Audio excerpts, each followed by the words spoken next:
how to show coordinates in Minecraft Java. So first what you want to do is just go to your keyboard, then click on the F3 key on your keyboard at the top to reveal this info right here. So the XYZ is the coordinates. It's on the left side right there. And for laptop users or other keyboard that F3 didn't work, what you can do is clicking or tapping on Fn plus F3 on your keyboard so that this will pop up, since other keyboards has the Fn key on their keyboard. But for normal keyboards, you could just tap on F3 and this will pop up.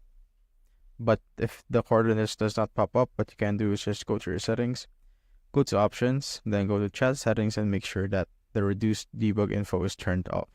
Since if this is turned on, the XYZ or the coordinates right there will not show. And that's how I basically show coordinates in Minecraft Java.